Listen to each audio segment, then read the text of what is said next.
Shall we? Yes. Okay. Hi. How are you doing? Hi. Wonderful. Thank you for, making the effort with traffic, course. without the traffic, and speaking to this lovely audience. Oh, of course. And, we're going to have your story and the DropIn story. Now, It's very interesting, to say the least. yes, yes. And the main thing about Jen is that she has a very diverse and very colorful background. And I don't know where to start with that. Because when we talked earlier, we talked about you sent your bio, and we talked, and it's like from starting at the age of 8 doing stuff, and pilots and insurance at the end. So do you want to start maybe with like a wow moment? Wow moment, I feel like, has been all of it, and I know that's like pretty much the corniest thing that you could possibly say, but I'll give you guys like a super brief overview. I call it my elevator pitch that I've said thousands of times at this point, but I still love it, and every time I'm like, holy crap, I actually did that. In May of 2010, I gave up everything that I owned, and I bartered social media to live for a year. I got to 12 states with $10 to my name. I crashed the Grammy Awards to meet Pete Cashmore. Okay. I danced on stage with Prince, and I found him. I danced on stage with Prince, and then I accidentally went on over 103 dates in 9 months, documenting the organic route of attraction using the OkCupid algorithm. So all of that sold, but after I had walked away from all of it, lived on an island, sold another company on a CNBC show, and then Jerry Bruckheimer bought my life rights twice with Warner Brothers, and it was in a 4-way bidding war between ABC, CBS, NBC, and Fox. Had no intention of ever ending up in insurance, even though it's our family business.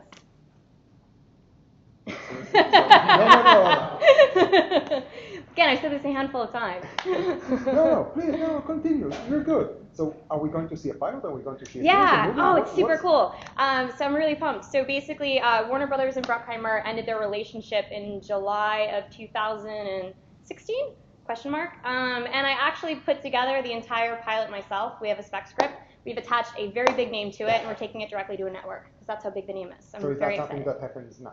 So literally right now, like right now. Right now. Mm-hmm. Now, is that pilot season?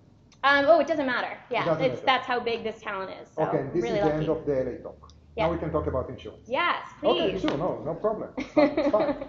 So insurance, family business. Yeah. What's that about? I'm from West Hartford, Connecticut, so I don't know if this is still true, but Hartford, growing up at least, was the insurance capital of the world.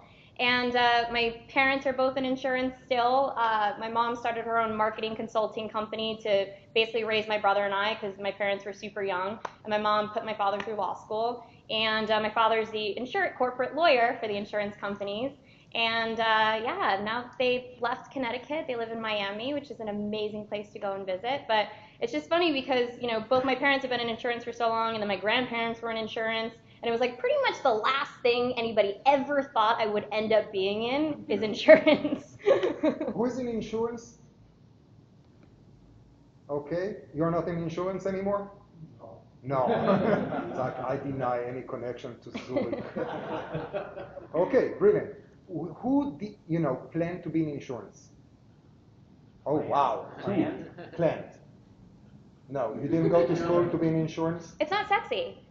Insurance, calling a spade, it's not sexy. Like, at the end of the day, no kid actually grows up and says, I'm going to be in insurance. And even now, going on Facebook, like, the majority of my friends, we all laughed about it growing up. It's like, hey, we're going to go to Boston or go to New York for a year, and then come back, or like college, whatever, and then come back and be like, oh, well, I'm just not going to work in insurance. Oh, I guarantee you, the majority of them now all work in insurance, and it's wonderful.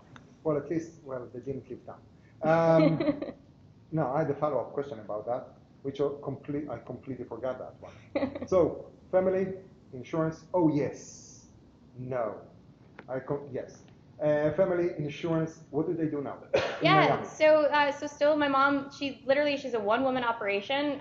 Basically anything that you've read from Mass Mutual, Capital One, I don't even know half of her clients. She's literally a one-woman shop. And albeit she, again, only did this so she could afford the daycare to take care of my brother and I because they had us so young. So she's still in operation. She's still in very high demand. And anything that you've ever read from those companies, my mom probably wrote any of the marketing materials. She's crazy smart, and so is my father, too. We're a very eclectic family. That's good. Yeah, you have the energy. So what did you take from that into whatever you're doing now? So let me ask you different. How did you end up in insurance? The founder.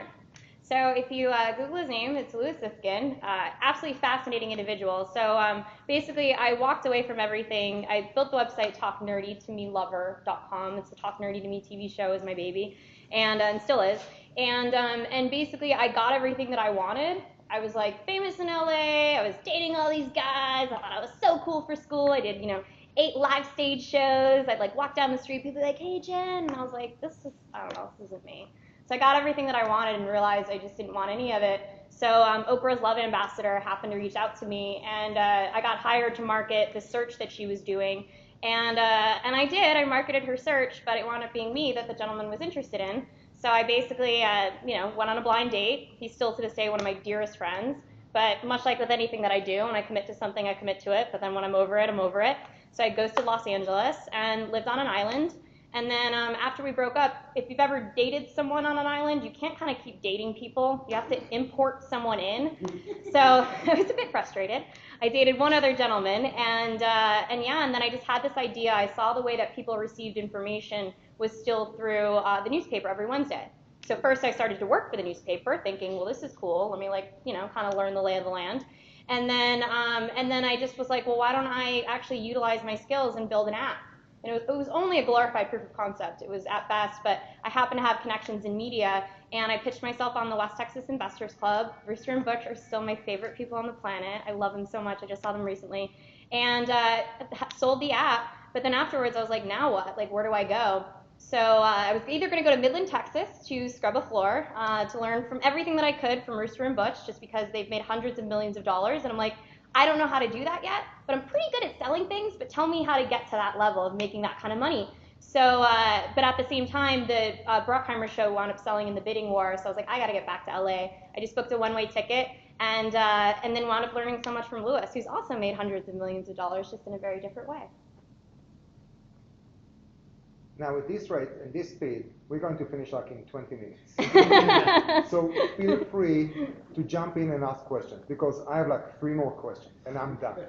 No, I was joking, but please, yeah, if you have a question, go ahead. Which island did you live on? Isla Mirada in the Florida Keys. So, but it was really funny because, I mean, again, 4,000 population town, like, the only things in my life that I've ever known that I could be like really intelligent on, because I'm smart at certain things, but like really like not very smart at a lot of other things, were tech and pop culture. And so when I was on the island, no one really cared to talk about the things that I was super interested in. So, but then it was crazy. I was just sitting, I got a dog, because of course that's what you do. You either get a gun or get a dog, because especially being single, I had to like protect myself. That's a very true thing.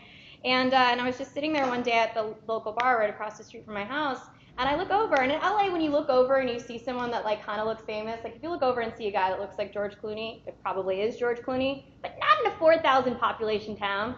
I looked over and I saw Kyle Chandler. I was like, oh, that guy looks like Kyle Chandler. Cool. I look over, I saw Sam Shepard. That guy looks like, what?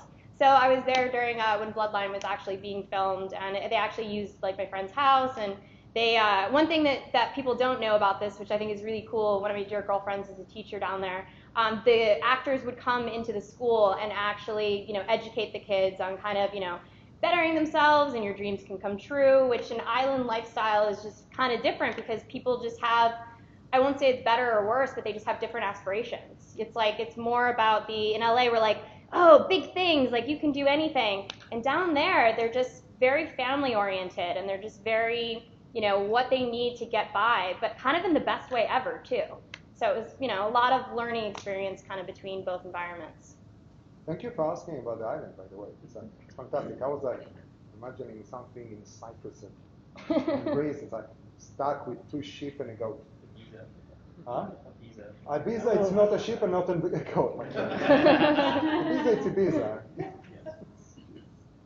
Okay, great. And now let me try to bring, the Spanish guy. Yeah. Huh? Yeah, okay. Oh. You're from Madrid, right? Yeah, close by. Yeah. Close to that, yes. Yeah. You don't do Ibiza? No, of course not. You know that. I know, I'm sorry. Okay, let's try to roll it back somehow. This is going to be edited out for sure. Whatever Most works. definitely. Well, I don't know. We need to somehow talk about insurance as well. Yes, please. No, Yeah, I actually so am. about Louis. No, yeah. I know. It's the journey. So one of the things that I like to talk here is the journey of the person, how the hell they got into insurance, and if they are founders, it's like how they reach the point of understanding what are they going to do to start a company, raising the money, and all this. Okay, so you met Louis. Yes. Oh, Okay, fascinating then what individual. So the first project, he actually fired me from the first project, which was great because that was right when I started dating the guy that I moved to the island for, and I was like, oh, I have no commitments to LA anymore. Let's do this.